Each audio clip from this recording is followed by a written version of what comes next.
25절부터 34절까지 말씀을 교독하겠습니다. 마가복음 5장 25절부터 교독합니다. 12해를 혈루증으로 알아온 한 여자가 있어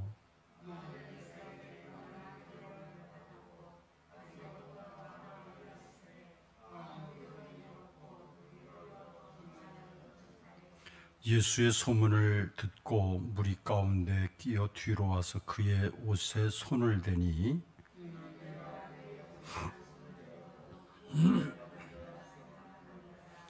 이에 그의 혈루 근원이 곧 마름에 병이 나은 줄을 몸에 깨달으니라.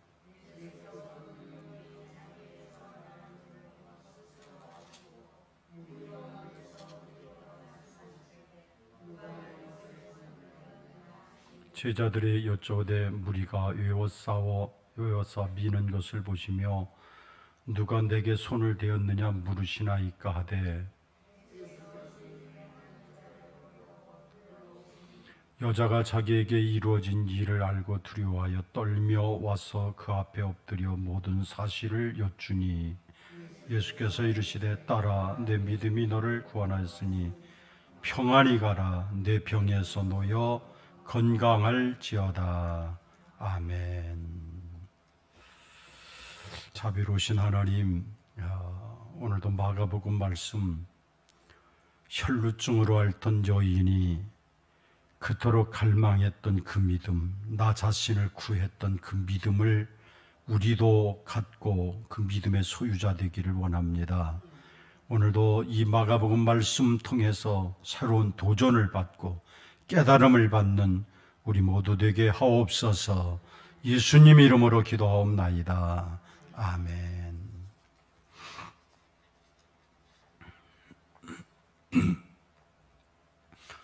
세상에서 꼭 있어야 되는 것 한 가지가 있다고 하면 다른 의미 아닌 믿음이라고 하는 것이죠. 그래서 이 믿음이라고 하는 것은 참 꼭 있어야 될 그것이 믿음인 겁니다. 그래서 이 심리적으로도 믿음을 가지고 살아야 되는데 그 믿음을 우리가 간직할 때 어떤 믿음을 가져야 되는가, 이게 굉장히 심리학적으로도 믿음에 대해서 분석을 하게 되는데 믿음을 갖기 위해서는 첫째 전제되어야 되는 것이 무조건적인 용납을 받아들이는 것이라고 그러죠. 그래서 믿음이라고 하는 것은 의심하면서 드는 것이 아니라 믿음은 그저 용납하는 거예요. 그가 어떻게 하시든지 내게 이루어지사이다. 용납하는 것이 믿음이지요. 자, 여러분, 예수님께서 이 땅에 오신 것이 어떻게 동정녀 마리에게서 오셨다고 그랬잖아요. 이 얘기는 뭔가요? 동정녀라고 하는 것은 한 번도 남자를 가까이 하지 않았던 여인을 얘기하는 거예요. 그러면 남자를 가까이 하지 않았던 여자가 아이를 낳은 것이 예수님이라는 거 아니에요. 그런데 그 사실을 정언을 했던 요셉이라고 하는 사람이 내 아내가 나하고 가까이 동침하지도 않았는데 애를 가진 거예요. 애를 가지니까 얼마나 당황했겠습니까? 얼마나 황당한 일이에요. 근데 그때 그 꿈의 현몽을 해서 천사가 그 아내가 임신되고 이렇게 수태가 됐다고 하는 것을 고지하는 순간에 그가 어떤 얘기를 하는 줄 아세요? 마리아도 그러고 요셉도 그러고 그런 상황 속에서 그 하는 얘가 당신 뜻대로 되기를 원합니다. 그렇게 고백을 해요. 나는 한 번도 아이를 가져본 적이 없는 동정녀지만 당신께서 그렇게 하시면 그렇게 되기를 원합니다라고 하면서 고백을 하면서 그 천사가 고지해 주는 내용을 그대로 용납하는 거예요. 그런데 그 내용을 보면 그런 거예요. 우리나라에서야 요즘이야 뭐 요즘 텔레비전에 보니까 그 뭐 고딩 엄마라 그러나요? 고딩 엄마들이 그 살아가는 것들도 TV에서 다큐로 다 계속해서 보여주고, 그래서 야, 세상이 참 많이 발전했다 이런 생각을 하기도 하는데, 그 내용을 이렇게 쭉 보면서 보니까는 요즘은 뭐 고딩들도 갑자기 아이를 낳고 뭐 그걸 그렇게 큰 변으로 생각지를 않는단 말이에요. 조금 아니요, 좀 저렇게 될 수가 있을까 그러지만은 그걸 그렇게 변으로 생각지를 않아요. 우린 이제 문화가 이제 그렇게 됐죠. 그런데 그 당시에 팔레스타인의 문화를 보면은 결혼하지 않았던 처녀가 아이를 갖게 되면 누구를 막론하고 그 여인은 처단을 해야 되는 거예요. 그래서 그때 당시에는 남자에게 책임을 묻는 것이 아니라 여성에게 책임을 묻습니다. 그래서 어떻게 하는가 하면은 그 당시의 그 역사의 그 모습을 이렇게 책 같은 데를 보면은 그런 모습이 나와요. 부정한 짓을 해서 여인이 불가불하게 아이를 가졌을 때 속일 수가 없잖아요. 그러니까 이것을 속일 수가 없고, 그러니까 그것이 발각되는 순간 그 여인을 데려다가 어떻게 동네 어귀에다가 그 여인을 세워놓고서, 동네 어귀에다가 그 여인을 세워놓고서 동네 사람들이 다 그 여인을 둘러싸고 손에는 다 돌을 하나씩 가지고 그 여인을 향해서 돌팔매를 치는 거예요. 죽을 때까지. 그러니까 이 여인이 홀로 서서 돌을 다 맞아서 온 머리에서 몸에서 피가 흐르고, 여러분 그 고통이 어떻겠어요? 고통이. 그러면서 산채로 죽이는 처형 방식이 이 처녀가 아이를 가졌을 때 오는 형벌이에요. 이게 그 팔레스타인의 그 때의 일이에요. 지금도 여러분 뭐 우리가 그 아랍권에 들어가서 선교하다가 순교하고 돌아오는 경우도 많잖아요. 전에 샘물교회 사건, 그쪽 청년들이 가서 단기 선교하고, 그래서 아프가니스탄인가 그쪽으로 오면서 막 그랬던 일이 있잖아요. 거기서는 그때 당시 TV에서 조명을 해준 게 뭐냐면은 사람을 갖다가 반을 묻어놓는 거예요. 손가지에서 반을 묻어놓고, 그리고서 그냥 위에서 총을 갖다가 쏘기도 하고 칼을 갖다 목을 쳐서 단두를 시키는 거예요. 이 단두형이라고 그러죠. 그래서 바울 사도가 그가 로마에 들어가서 그가 마지막 순교할 때 모습도 보면은 바울이 순교할 때가 단두형을 했다고 그래요. 그래서 그대로 몸을 이 단두대라고 해서 한 1m 정도 되는 이런 기둥 같은 거를 해놔요, 거기다가. 그래 놓고서 사람의 목을 갖다 단두대에 얹어놓게 하고서 망나니 같은 사람들이 해서 칼을 가지고 거기서 목을 치게 하는 거죠. 그래서 지금도 로마에 가보면은 그 바울의 유적지에 가보면은 바울의 우물이라고 하는 곳이 있는데, 그 바울이 처형당할 때의 그때 그 장소라는 거죠. 그래서 단두대가 있고, 그래 그 단두대에서 목이 딱 잘려오는 순간이 있는데, 바울을 목을 쳐서 단두대에서 머리가 떨어지면서 바울이 머리통이 퉁퉁퉁 튀더라는 거죠. 그러면서 그 튀면서 그때 목이 잘려서 튀는 순간에도 바울의 입에서는 예수 예수 예수 세 마디의 절규가 나오면서 그대로 순교했다. 그래서 그 예수라고 부르면서 튈 때마다 거기에 우물이 솟는다. 그래서 바울의 우물이라 이렇게 얘기하는 곳이 있어요. 그러니까 여성들에게 있어서 얼마나 가혹한지 몰라요. 문화 자체가 참 가혹한 겁니다. 지금도 이슬람권에 보면은 여성들에게 굉장히 가혹하잖아요. 여성들은 히잡이라고 하는 걸 쓰되 다른 남성에게는 자기의 머리카락을 보여서도 안 되고, 여성이 어떤 다른 남자에게 어떤 부정한 짓을 하든 뭐든지 여성에게 책임을 다 묻는 거예요. 그러면 반대로 생각을 해보면 마리아에게 있어서 현몽을 했단 말이에요. 내가 임신을 했다. 내가 임신을 했으니 이제 나면은 그 이름을 임마누엘이라 하라, 예수라고 하라. 이름까지 하면서 천사가 현명을 고지했을 때, 수태됨을 고지했을 때 뭐라고 그래요? 큰일 납니다. 나 아이 낳기도 전에 목 떨어져 죽는 거예요. 그렇잖아요.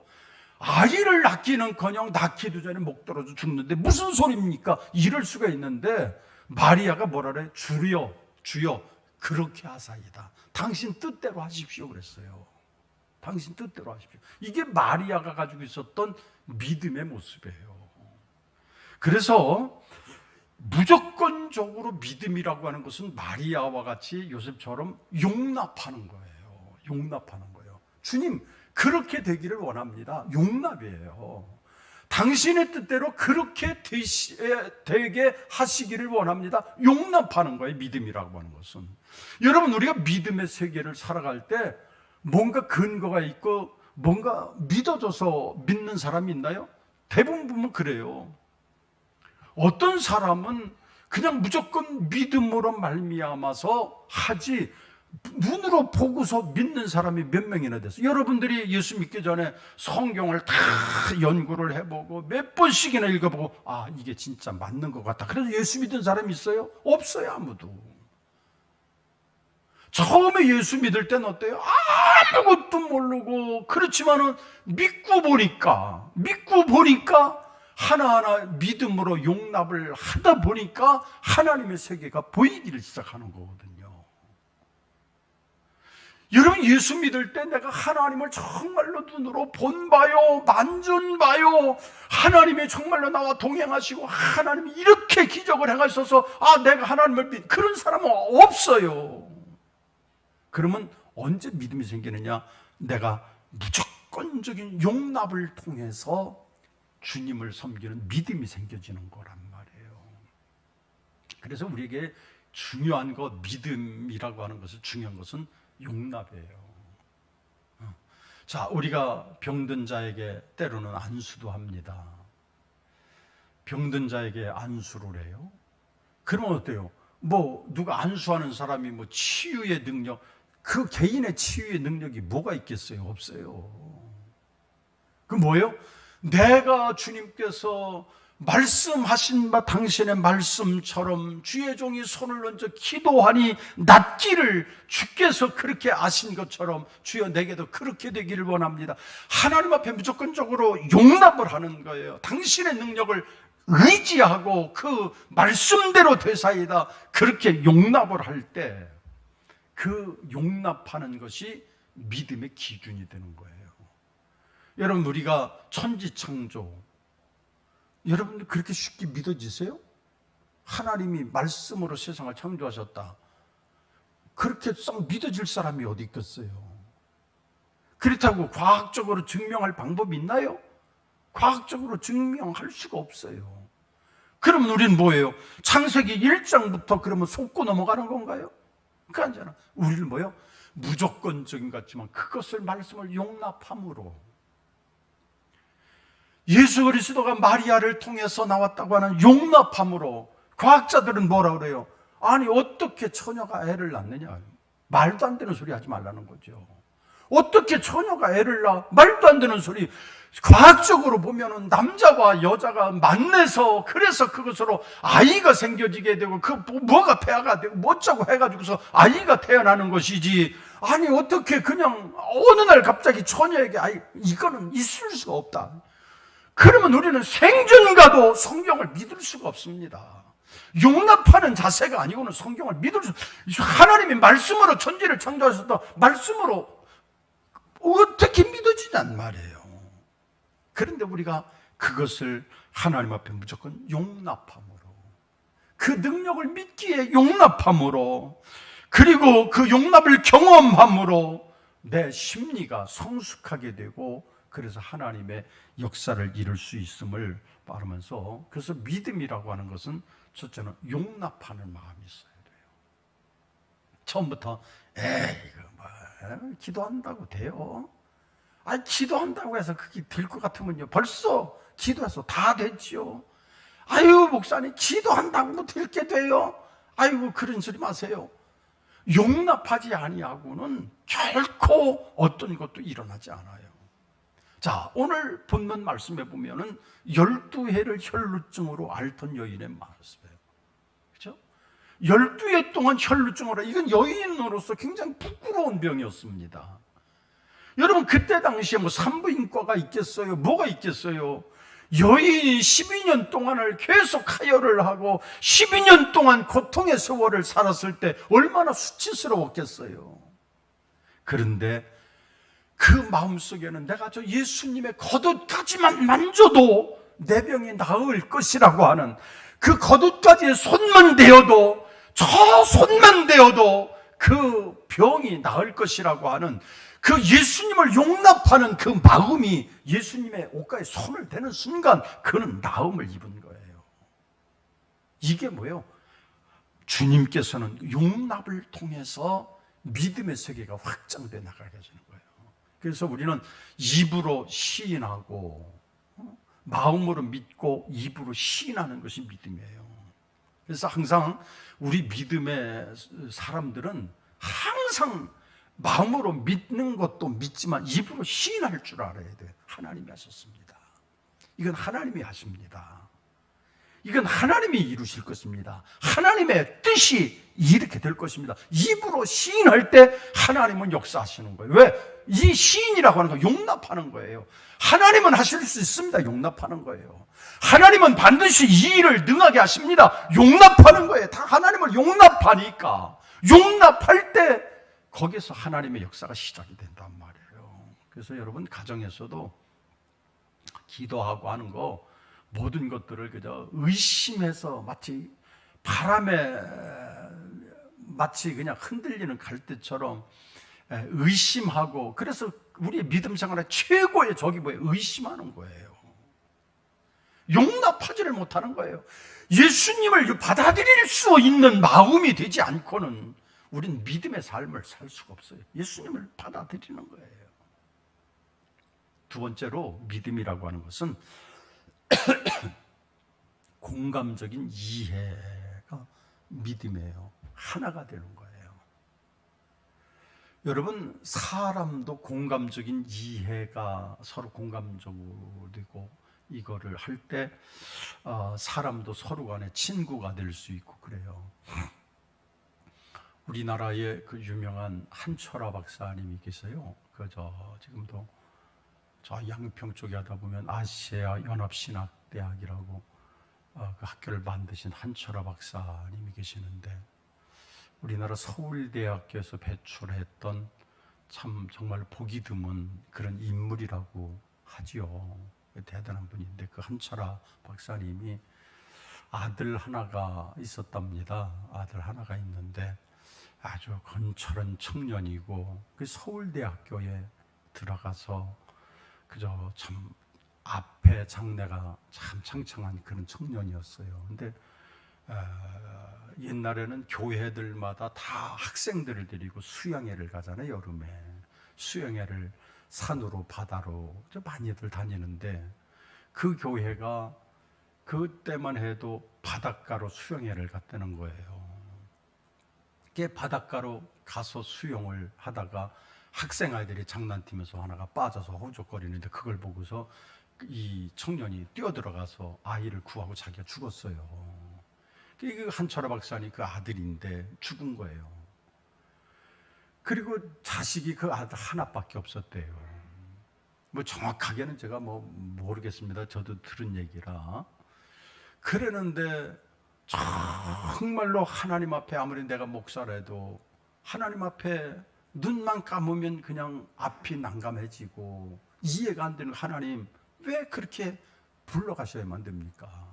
하나님 꼭 그렇게 부르셔야만 됩니까? 하나님의 뜻이 이해가 안 되는 거예요. 어떤 누구도 위로를 해줘도 위로가 안 되더래요. 정말로 위로가 안 돼. 숱한 사람들이 다 와서 위로를 하는데 위로가 안 되더라는 거예요. 그런데 나중에 어느 이렇게 보니까는 참 초췌하신 연세 드신 분이신데 잘 알지도 못하는 그런 권사님이셨다는 거예요. 근데 그 권사님이 하루는 와서 목사님 손을 꼭 잡으면서 목사님 마음 제가 압니다. 목사님 마음을 알죠. 그러면서 사정을 얘기하는데 그 권사님의 아들도 독자인데 그 아들도 얼마 전에 세상을 떠난 거예요. 정말로 가슴이 막 찢어질 것 같고 몰려오는 통증을 도무지 감당할 수 없는 그 아픔을 가지고 목사님 위로하는 거예요. 목사님 저도 이랬습니다. 그 같이 고통을 공감하는 순간에 마음이 치유가 되더래요. 그래서 이 공감 능력이라고 하는 것이 굉장히 중요한데 오늘 주님이 나와 함께 하시고 내가 주와 더불어 함께 한다고 하는 이 공감 능력이 우리의 믿음을 만들어내는 거예요. 그런 얘기가 있어요. 그 강도와 신경통이라고 하는 이야기인데요. 어느 날 두 사람이 자고 있는 집에 강도가 침입을 한 거예요. 그래서 캄캄한 밤중에 강도가 집에 들어와서 막 이것저것 두리번거리는데 그때 주인이 눈을 뜨면서 누구야? 그랬단 말이에요. 이러면서 누구야? 그랬더니 강도가 얼른 속여서 품속에서 칼을 딱 꺼내더니 손들어! 그러면 손들어. 그게 손들어 타는데 손에는 예리한 휘칼이 들려있고 뭐 순간 어떻게 될 줄 모르는 거예요. 그래서 무서워서 떨고 있는데 손들어 타는 그 소리에 이 두 대가 일어나서 손을 들려고 그러는데 신경통 때문에 이게 손을 들 수가 없는 거예요. 신경통 때문에. 그래서 손을 못 들고 강도에게 그래서 내가 신경통 때문에 손을 들 수가 없다고. 이 신경통 때문에 손을 들 수가 없다고. 그랬더니 그래? 강도도 신경통을 앓고 있는 거예요. 자기도. 그러니까 서로 간에 손들어 찔러 죽여 뭐 이러면서 내가 신경통 때문에 손을 못 들고 막 한쪽만 이러고 막 있으니까는 그러면서 언제부터 신경통이 그랬냐는 동 처음에 어떻게 돼서 신경통이 그랬냐는 동 칼을 놓고서 서로 간에 신경통 얘기만 하고 그렇게 신경통 얘기를 하다가 아이고 어떻게 요즘 힘들어서 어떻게 사냐고 그렇게 하다가 아무것도 훔쳐가지 못하고 칼을 놓고서 아유 그럼 안녕히 계시라고 그러고서 신경통 나갔대요. 이 얘기예요. 그 어느 수필에 나온 얘기인데 신경통과 강도라고 하는 그런 얘기예요. 여러분 이게 뭔가요? 공감적인 이해가 강도를 변화시키는 거예요. 공감적인 이해가. 우리들이 그런 경우가 많아요. 과거에 다 모질게 시집살이하고 모질게 했던 사람들은요 또 그런 분들끼리 만나면 공감적인 이해가 돼가지고 서로 눈물을 흘리고 그냥 막 서로 눈물을 철철철 흘리고 말도 하십시오. 나는 이렇습니다. 나는 이랬어요. 뭐 그러면서 그 공감적 이해가 되면서 마음의 치유도 되고 마음의 공감을 통해서 변화도 일어나게 되고 그래서 더 가까워지게 이거를 뭐냐 공감적 이해라고 하는 거죠. 여러분 믿음이라고 하는 것은 공감적 이해로 말미암아 믿음에 확장돼 나가는 거예요. 우리가 신앙생활하면서 주님과 나라고 하는 공감을 덜 느낄 수 있는 마음의 문을 열고 있어야 돼요. 주님이 나를 어떻게 하실 것인가라고 하는 공감적 이해를 넓혀 나가야 되는 거예요. 저는 그 공감적 이해가 참 됐던 사람이 바울이었지 않았을까 이 생각을 많이 해요. 여러분 바울을 보면은 참 그 생애가 굉장히 극적이지 않아요? 굉장히 극적이에요. 그래서 그 바울은 예수를 만날 때도 다른 사람들처럼 평범하게 만나지를 않고 다메섹이라고 하는 곳에서 극적으로 예수님을 만나요. 그때도 뭐요? 다른 유대인들의 유력한 사람들을 데리고 예수 믿는 사람들을 발굴하고 그들을 잡아 죽이려고 가는 길이잖아요. 이게 다메섹이라고 하는 곳. 지금 뭐 그거를 저 다마스커스라고 하는 지금 저 시리아인가요? 그쪽의 수도 그쪽을 얘기한다 그러기도 하는데 어느 지역인지는 우리가 정확하게 지금 뭐 몇 가지 설이 있긴 한데 다메섹을 지나가다가 그 지나가는 과정 속에서 갑자기 하늘로부터 호련한 빛과 더불어서 음성이 들려온 거예요. 누구십니까? 당연히 그렇지 않겠어요? 누구십니까? 나는 내가 핍박하는 예수다. 그때 이미 예수는 부활하신 이후에요. 나는 네가 핍박하는 예수인데 내가 왜 나를 이렇게 핍박하느냐? 예수라고 하는 그 말 속에, 예수라고 하는 그 음성 속에 바울의 마음은 어쩌면 여러 가지가 지금 내려앉았을 거예요. 그런 가운데서 바울이 회심을 하고 나가서 선지자에게 가서 안수를 받고 그리고 눈에 비늘이 떨어지는 것처럼 눈이 밝아지게 되고 그때부터 이제는 하나님의 종으로 변신이 되잖아요. 과거의 바울이 아니라 과거의 사울이라고 하는 사람이 아니라 이제 변화된 바울로 바뀌어지면서 그리고 생애 자체가 완전히 바뀌어져 버리는 거예요. 그러면 바울의 마음이 이렇게 바뀐 건 뭐예요? 예수님이 이 땅에 33년을 사셨는데 30년을 세상에 지내시다가 이제는 31, 30둘, 30세 3년 동안 사역을 하시는데 얼마나 모질게 고난을 당했는지 모릅니다. 예수님을 영접해주는 사람 아무도 없습니다. 예수님을 향해서 동조하는 사람도 없습니다. 정말로 예수님의 생애가 어땠을까라고 하는 생각을 바울은 얼른 공감이 갔었을 것 같아요. 그러니까 그 바울의 마음과 예수님의 마음이 하나가 돼서 공감적 이해를 가지고 이렇게 환난과 핍박 속에 살아가는 그 모습, 그리고 그런 마음 속에서 정말로 하나님을 섬겨 나가는 것이 예수님과 자신의 마음이 공감적인 이해가 가서 결국 나는 저 예수를 위해서 죽고 나는 결국 저 예수를 위해서 산다, 이런 모습으로 사는 거였죠. 그 공감적 이해가 강도도 변화시키고 사람을 완전히 변화시켜요.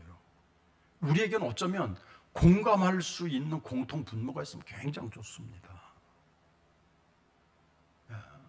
어떤 사람이 굉장히 의지할 데가 없고 정말로 나 혼자 세상에 남아있는 것처럼 고독하고 외롭고 혼자 돼가지고 그런 고독 속에 사는데 어느 날 얘기해보다가 이런저런 얘기해보니까 나하고 똑같은 상황을 만난 사람을 만난 거죠.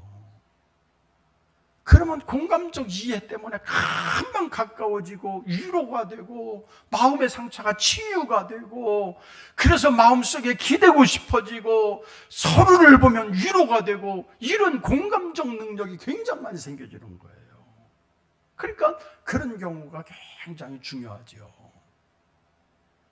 오늘 우리는 예수님이 나 같은 죄인을 구속하셨고 나 같은 사람을 이렇게 하나님의 자녀로 부르셨다고 하는, 그래서 그 주님의 사랑 앞에 공감하는 그 공감 능력을, 공감적 이해를 우리가 되도록 빨리 찾아봐서 눈으로 찾아봐서 예수님과 나와 공감적인 이해가 있어야 믿음이 깊어지게 돼요. 믿음이 깊어지는 거예요.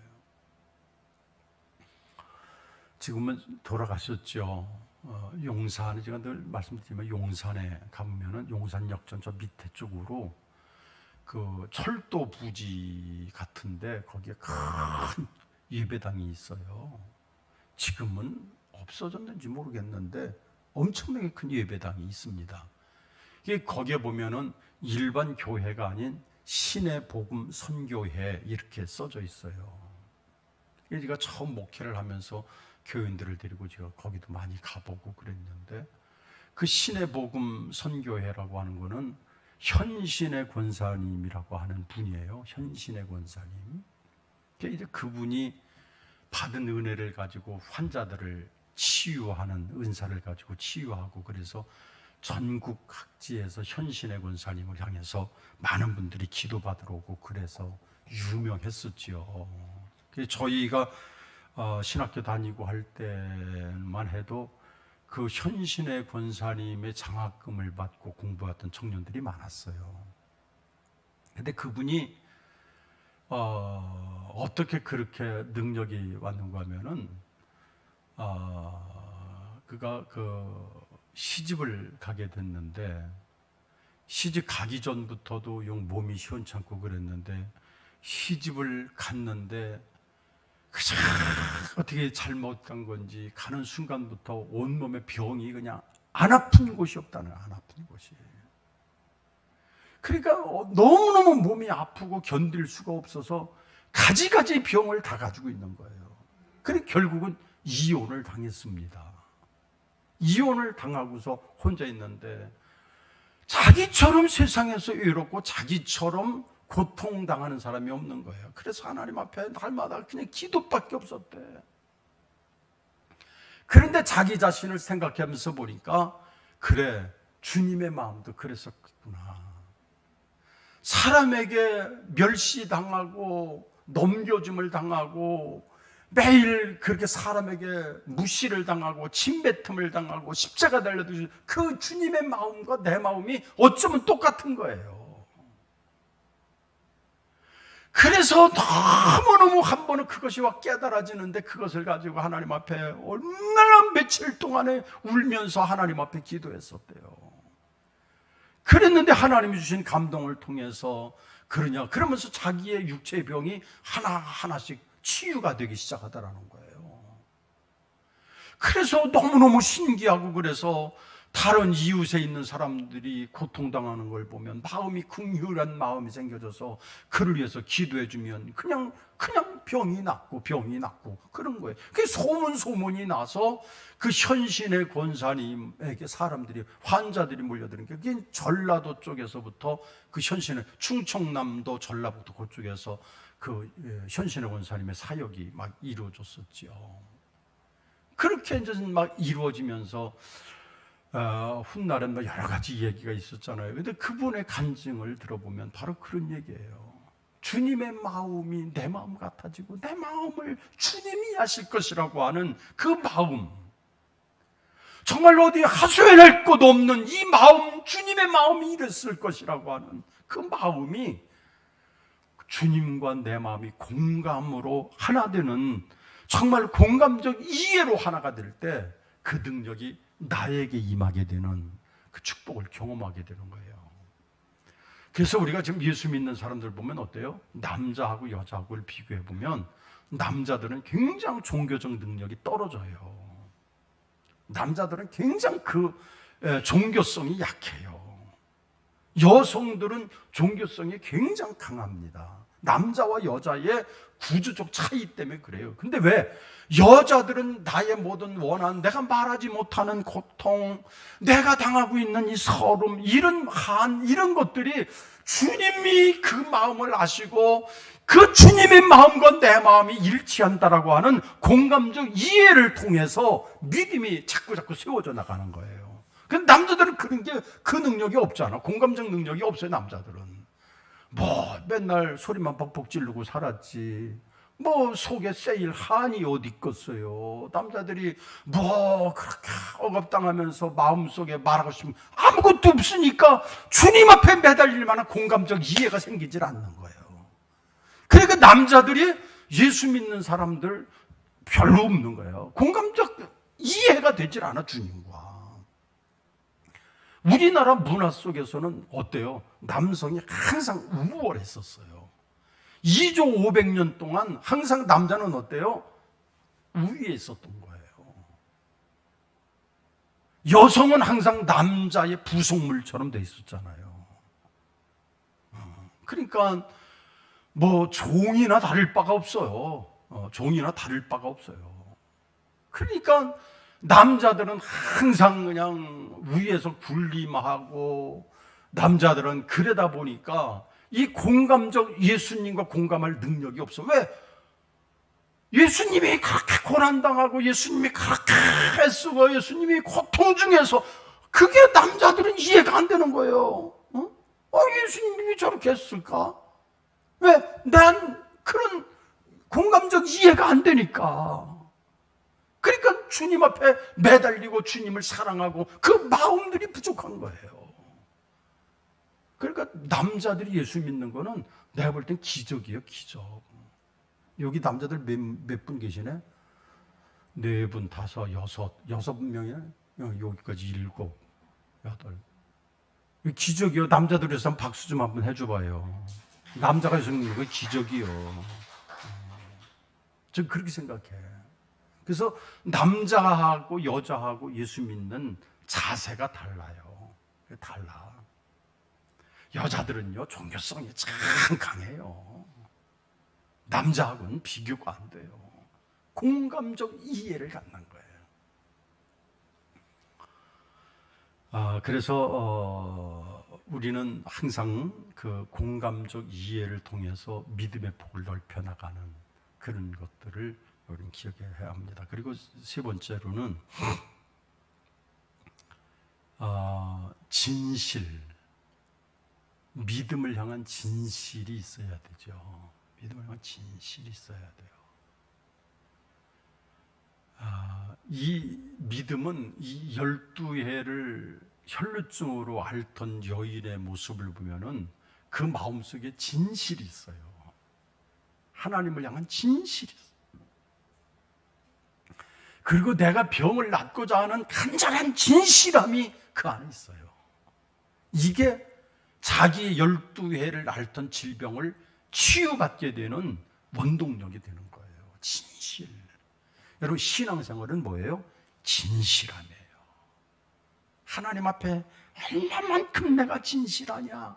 진실함에 신앙의 핵심이 거기에 있는 거예요. 진실함. 내가 뭐를 했다, 내가 유창하게 뭘 했다, 그게 중요한 게 아니고요. 신앙은 진실함에 있는 거예요. 이 여인은 뭐예요? 12해를 혈루증으로 앓다가 정말로 저 예수님을 만나고 예수님을 만날 수가 없다면 그 옷가지에 손만 대어도 나을 것이라고 하는 그 마음속에 간절한 진실이 그 여인의 마음속에 이게 믿음의 본질이에요.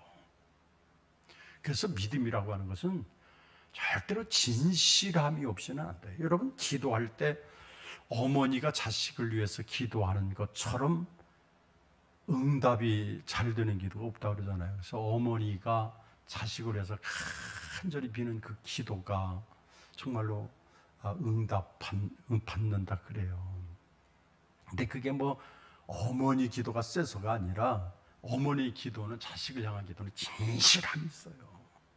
진실함이 있는 거예요.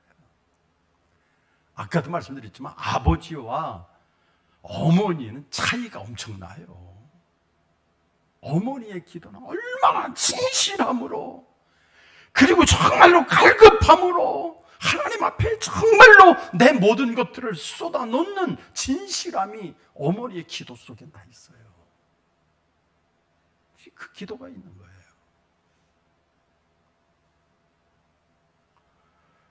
저도 그 어려서 완전 초등학교 가면서 부모님들이 예수를 믿기 시작했으니까 그런 태중에서 믿은 믿음은 아니지만 중간에 이제 예수를 알게 되고 그렇게 됐는데, 저는 우리 아버지가 믿음이 더 좋다고 생각을 했어요. 우리 어머니보다는. 그런데 아버지 믿음이 좋다 생각을 했는데도 제 마음속에 항상 남는 거는 어머니의 눈물만 생각이 나요. 어머니의 눈물. 그렇게 이런 방법 저런 방법을 말하지 않아도, 어떤 방법을 하지 않아도 그냥 하나님 앞에 성경을 펴놓고 찬송을 부르면서 가장 우는 모습, 그래서 하나님 앞에 정말로 진실함으로 기도해주고 진실함으로 나가는 그 눈물의 기도가 지금도 전 기억 속에 있어요. 근데 우리 아버지는 그렇게 눈물을 흘리면서 기도한 걸 내가 못 봤어요. 믿음이 더 좋은 것 같았는데 정말로 간절하게 기도해주면서 눈물을 흘려 기도하는 걸 저는 별로 본 것 같지가 않아. 하나님이 원하시는 믿음의 척도가 바로 여기 있습니다. 얼마나 진실하냐, 진실의 문제. 우리 신앙에 있어서 중요한 것은 내가 얼마만큼 진실하냐, 하나님의 말씀 앞에 얼마만큼 진실할 수 있는가. 정말로 하나님과 나 사이에 둘만 아는 그런 사실 앞에 정말로 내가 하나님 앞에 얼마나 진실할 수 있는가. 저는 이것이 우리의 믿음의 폭을 넓혀가는 거라고 봐요. 진실함. 이것밖에 뭐가 더 필요하겠어요. 그래서 오늘 나를 구했던 12해를 혈루병으로 앓던 그 여인이 구원받았던 그 믿음의 핵심은 진실함이에요. 진실함. 진실함.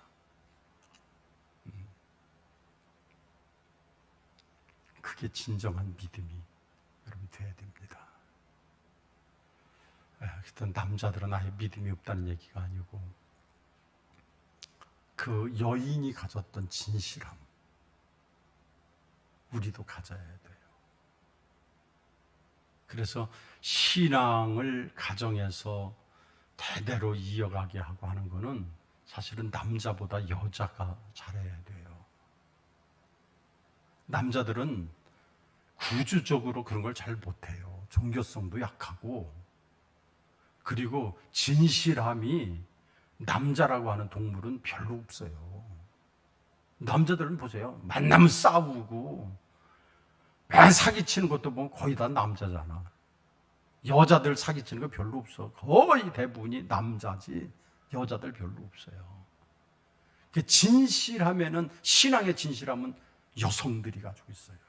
저는 하나님이 주신 최고의 달란트가 난 그거라 봐. 가장 진실함이 있어. 진실함. 제가 언젠가도 한번 얘기 드렸지만, 제가 목회할 때 아이가 이쁘고 그냥 반주도 잘하고 그러던 아이가 그냥 어떻게 순간적으로 마음이 돼서 가출을 하고, 청천벽력 같잖아요. 교회가 다 뒤집혀지고 세상에 걔가 어떻게 이렇게 됐을까 그러는데, 그 엄마는 그 딸을 위해서 정말로 애간장을 끓는 기도를 하는 거예요. 진실함으로 하나님 앞에 기도하는 거예요. 근데 그 아버지는 위로하는 거예요. 오겠지요. 뭐 표현을 안 하는 것일 수도 있지만, 그러나 진실함은 확실히 남자에게는 많이 없어요. 오늘 특별히 12의 혈루증으로 앓던 여인의 모습을 통해서 우리에게 가르쳐 주시는 교훈은 얼마만큼 내 마음속에 진실함이 있느냐, 얼마만큼 내 마음속에 진실함으로 가득해 있느냐, 이거를 보고 계시는 것을 기억해서 오늘 세 가지 말씀을 드렸습니다. 믿음이라는 무조건적인 용납. 주여 그렇게 되기 원합니다. 주여 그렇게 하십시오. 그 다음에 공감적 이해, 그리고 진실함. 세 가지 꼭 기억하셔서 나를 살리는 믿음이 여러분 마음속에도 임하기를 주님의 이름으로 축원합니다. 기도합시다. 아버지 하나님, 그렇습니다. 오늘 오직 주님만 바라보며 진실함으로 나가게 되기를 원합니다. 우리로 하여금 오늘도 참 진실함으로 나가게 하시고, 주님과 내 마음의 공감적 이해를 넓히며, 그리고 오직 주님 앞에 정말로 무조건적으로 용납하는 그 믿음을 가지고 좋은 믿음으로 오늘도 기적을 이루어 나갈 수 있게 하여 주시옵소서. 예수님 이름으로 기도 올리옵나이다. 아멘.